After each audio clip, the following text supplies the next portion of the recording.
பூமியின் ராஜாக்களுக்கெல்லாம் அதிபதியாகிய இயேசுவின் நாமத்தினாலே இதை பார்க்கிற எல்லா ராஜாக்களையும் ராணிகளையும் நான் ஒரு முறை கூட வாழ்த்துகிறேன்.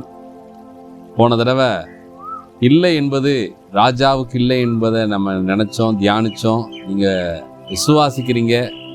உங்கள் விசுவாசத்தின்படியே உங்கள் வாழ்க்கையில் இல்லாமை மாறப்போகிறது. இன்றைக்கி ஒரு காரியத்தை நான் உங்கள்கிட்ட நற்செய்தியை சொல்ல விரும்புகிறேன். இருக்குன்னு சொல்கிற பல விஷயம் இல்லாமல் போகுது.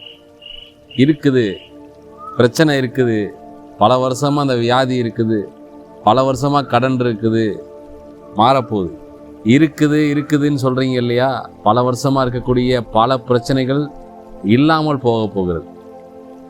யாத்ராகம புஸ்தகம் 14வது அதிகாரத்தில் எகிப்தில் அடிமைப்பட்டிருந்த இஸ்ரவேல் ஜனங்கள் அந்த எகிப்தை விட்டுட்டு வெளியில் போகும்போது அந்த பார்வோன் பல பிரச்சனைகளை உண்டு பண்ணும்போது எல்லாத்துக்கும் தப்பிச்சு ஒரு வழியாக அந்த எகிப்தை விட்டு வெளியே போகும்போது பார்வோன் இன்னும் அவர்களை வெளியே விட மனசு இல்லாமல் துரத்திக்கிட்டு வர்றான். அவனுடைய முழு சேனையை தூக்கிக்கிட்டு இந்த இஸ்ரவேல் ஜனங்களை துரத்தும் போது முன்னாடி கடல் இருக்குது. என்ன செய்யணும்னு தெரியாத ஒரு இக்கட்டான நெருக்கடியான சூழ்நிலையில் மோசே இஸ்ரவேல் ஜனங்களை பார்த்து சொல்லுகிறார், இன்னைக்கு நீங்கள் பார்க்கக்கூடிய எகிப்தியர்களை இனிமே நீ என்றைக்குமே பார்க்க போகிறதில்ல. இன்னைக்கு நீங்கள் பார்க்கக்கூடிய பிரச்சனையை நீங்கள் பார்க்க மாட்டீங்கன்னு சொல்கிறார். உங்களுக்கு இந்த நல்வார்த்தையை நான் சொல்லுகிறேன். இன்னைக்கு நீங்கள் பார்க்கக்கூடிய பிரச்சனையை பார்க்க போகிறதில்ல. இனிமே சொல்லுங்கள், இன்னைக்கு இருக்குது இல்லையா எகிப்துங்கிற அந்த பிரச்சனை, வியாதிங்கிற அந்த பிரச்சனை, வேதனை, வலி, துக்கம், அந்த பிரச்சனைகள் இனி இல்லாமல் போகிறது. தரித்திரம் இல்லாமல் போகிறது. வாயினால் சொல்லுங்கள், இன்னைக்கு இருக்கக்கூடிய எகிப்தியனை நான் இனி காண்பதில்லை.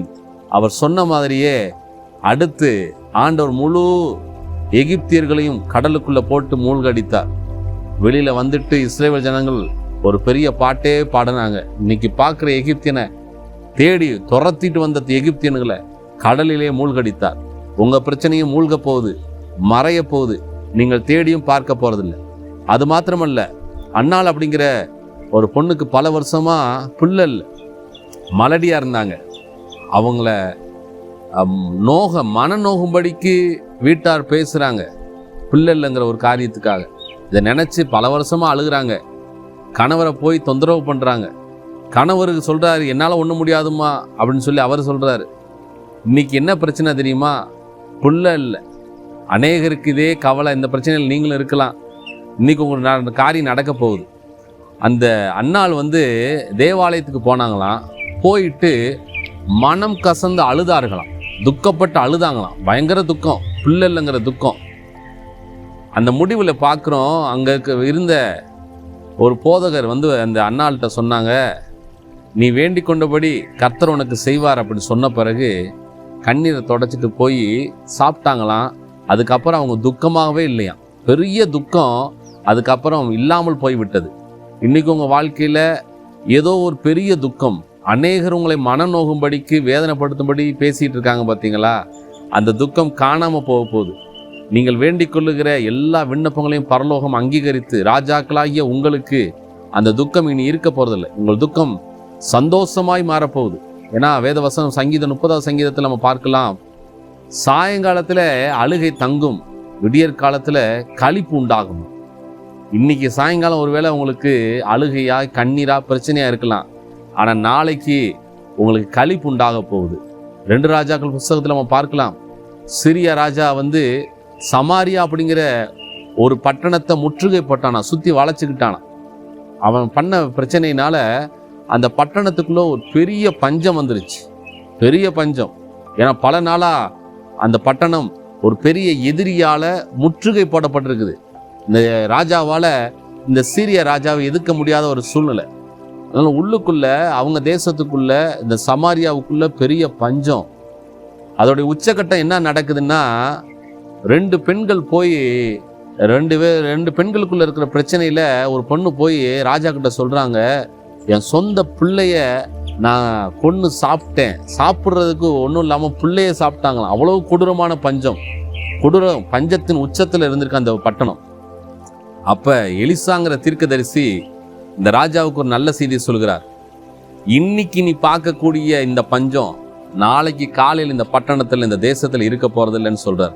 இதை யாராலும் நம்ப முடியல. கூடவே இருக்கக்கூடிய ராஜா கூட இருக்கக்கூடிய ஒரு முக்கியமான அதிகாரி சொல்றாரு, கடவுள் வானத்தையே திறந்தா கூட இந்த நிலைமை வராதே, தேசம் நல்ல நிலைமைக்கு வர்றதுக்கு வாய்ப்பு இல்லையேன்னு சொல்றாரு. ஆனால் அவர் சொல்றாரு, இன்னைக்கு பார்க்குற நிலைமை நாளைக்கு காலையில் கிடையாது. இன்னைக்கு பார்க்குற பஞ்சம் நாளைக்கு உங்கள் தேசத்திலே இல்லைன்னு சொல்றாரு.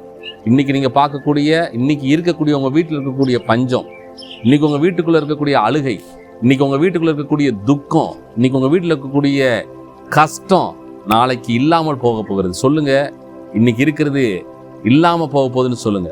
வீட்டில் பார்த்து சொல்லுங்க, வீட்டில் ஒருத்தர் பார்த்து சொல்லுங்க. உன் வாழ்க்கையில் இருக்கக்கூடிய எல்லா பிரச்சனையும் நீ இல்லைன்னு சொல்லுங்க. உங்களுக்கு நீங்களே சொல்லுங்க, கண்ணாடியை பார்த்து சொல்லுங்க, இல்லாமல் போக போகுது, உன் பிரச்சனை, உன் வியாதி இல்லாமல் போக போகுதுன்னு சொல்லுங்க. ஏன்னா அடுத்த நாள் காலையில் என்ன நடக்குது, நிஜமாகவே இந்த தீர்க்கதரிசி சொன்னது போல ராத்திரியிலே எதிராய் வந்த அந்த முழு சீரிய படையும் பரலோக தேவன் கலங்கடித்தார், தெரிச்சு ஓடுனானு. காலையில் ஒரு பெரிய சந்தோஷம் இந்த பட்டணத்துக்கு உண்டாயிற்று. அது நிமித்தமா அவங்க வெளியில், பட்டணத்துக்கு வெளியில் இருந்த எதிரி ராஜாவுடைய அவங்க கொண்டு வந்திருந்த பல லட்சக்கணக்கான மதிப்பான பொருளை விட்டுட்டு ஓடி போயிட்டாங்க. அவ்வளவும் இந்த பட்டணத்துக்கு சொந்தமாய் மாறுது. இந்த தீர்க்கதரிசி சொன்னது போல அடுத்த நாள் இந்த பட்டணத்துடைய பஞ்சம் மாறியது.